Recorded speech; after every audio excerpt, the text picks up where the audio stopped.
Donc, la production des alcools. On peut les produire chimiquement, disons par synthèse, à partir des alcènes. Si on prend l'éthylène, l'éthène ou éthylène, et on fait l'addition d'eau à la double liaison de l'éthylène par catalyse acide, on obtient l'éthanol. Donc, par addition d'eau à la double liaison d'un alcène, on obtient des alcools. Et puis, par contre, les alcools ont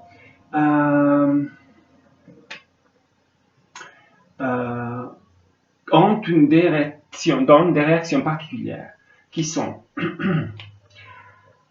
surtout l'oxydation. Alors, vous savez tous que les alcools brûlent. L'éthanol brûle. Par exemple, on l'utilise pour faire la fondue dans le réchaud.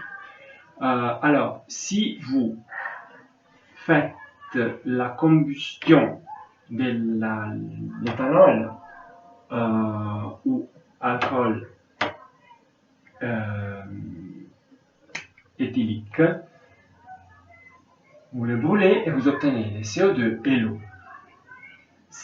La combustion est une oxydation de l'alcool très violente. On peut oxyder l'alcool de façon moins violente. Par exemple, si on utilise pas l'oxygène, mais un autre oxydant, comme le permanganate. Alors, par oxydation plus calme des alcools, on obtient les acides organiques correspondants. Par exemple, si on prend l'éthanol ou alcool éthylique, on obtient l'acide correspondant, CH3COH, que vous avez déjà vu en tant qu'acide faible, qui est l'acide éthanoïque ou acide acétique. Le nom commun est l'acide acétique. Par réaction encore plus calme, on obtient une oxydation qui est particulière selon les types d'alcool qu'on a. Et alors là, maintenant, je dois faire la classification des types d'alcool.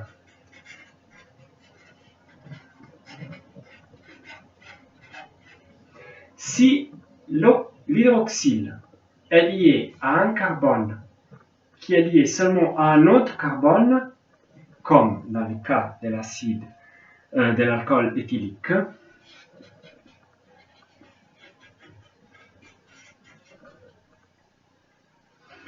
alors on a que cet alcool, on l'appelle primaire.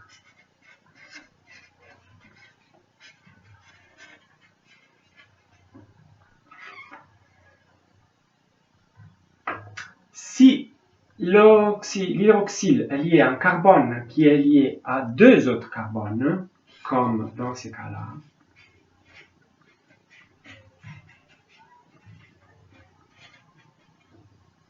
alors on a un alcool secondaire.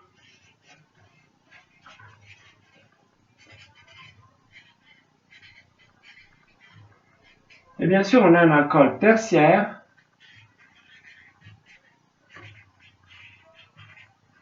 quand on a l'hydroxyle qui est lié à un carbone qui est lié à trois autres carbones.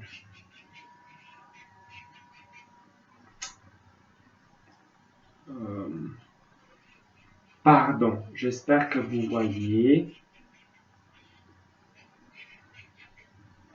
Ça. C, CH3, CH3, CH3, et le H est lié au carbone du centre. Alors, ce carbone-là est lié à trois carbones, vous avez un alcool tertiaire. Or, cette classification n'est pas faite juste pour s'amuser à subdiviser les alcools, mais la réactivité de ces trois types d'alcool est différente. Et on voit un exemple dans l'oxydation. Alors, si je prends l'oxydation d'un alcool primaire, une oxydation pas violente.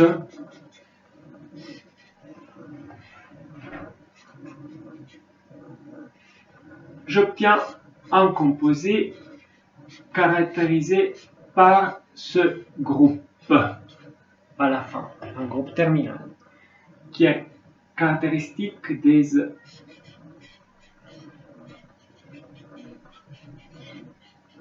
aldéhydes. Alors, les aldéhydes sont des composés qui sont souvent des arômes. Par exemple, l'aldéhyde cinnamique caractérise celle qui donne l'odeur à la cannelle. Voilà. Il y a les sucres sont des aldéhydes aussi. Hein. Donc, il y a ces groupes-là. Nomenclature des aldéhydes, je la fais juste rapidement parce que les aldéhydes, on ne va pas les voir, mais sachez que les aldéhydes sont caractérisés par les groupes, par le nom al. Donc, l'aldéhyde qui dérive de l'alcool éthylique ou de l'éthanol sera l'éthane, al.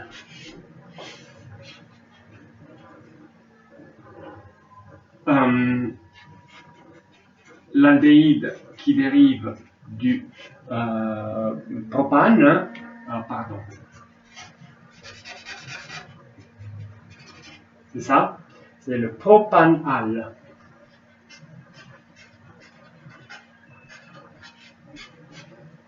Les aldéhydes sont le groupe aldéhydique prioritaire, donc si jamais on commence à compter du carbone prioritaire même par rapport aux alcools, donc si jamais les carbones, on commence à les compter à partir du carbone qui constitue le groupe des aldéhydes, dans ces cas-là, si on a aussi un alcool, l'alcool n'est plus prioritaire par rapport à l'aldéhyde. Si on a par exemple ce composé-là,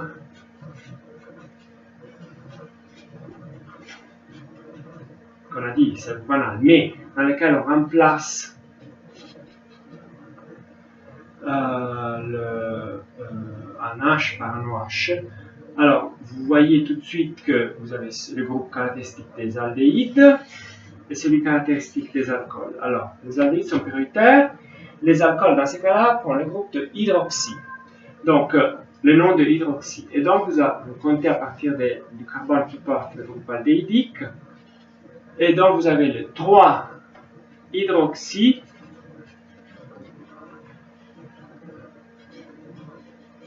propanal.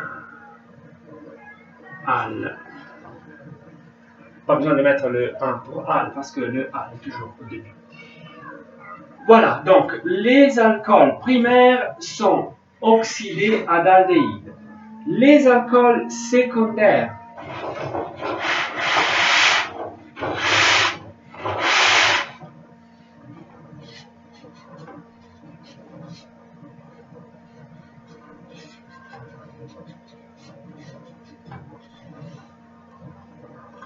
sont oxydés à un composé particulier de nouveau qui est caractérisé par ce groupe-là.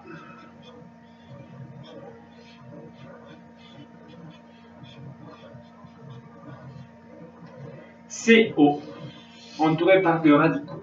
Ce groupe-là est caractéristique des cétones.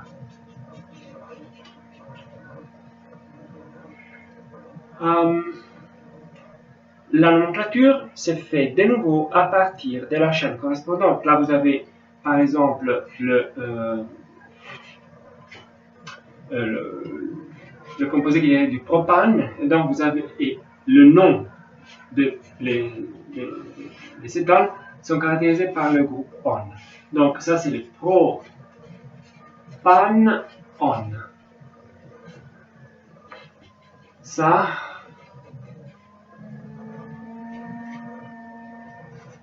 cet alcool-là, oxydé, donne ça.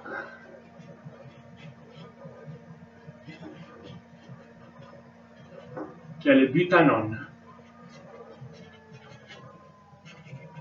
Et à partir du Pontanon, vous pouvez dire où le groupe des cétones se situe.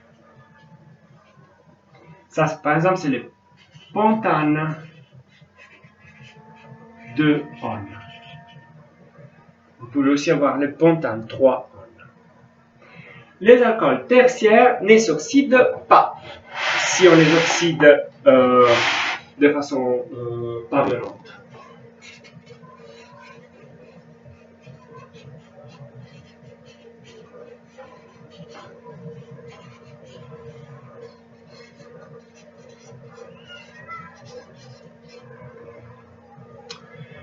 Je dois dire que maintenant, j'aimerais vraiment savoir si vous avez compris quelque chose de tout ça.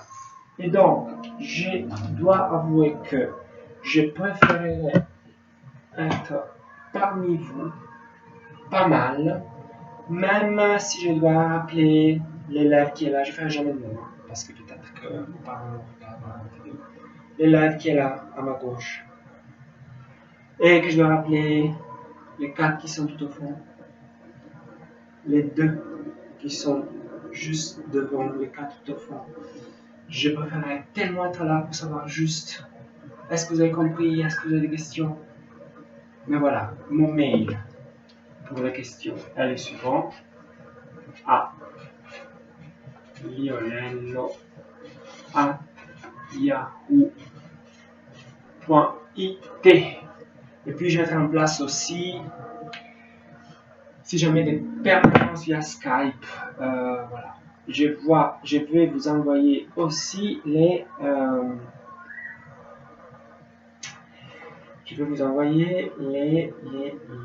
solutions des exercices d'une façon ou l'autre. Alors, aux prochaines vidéos.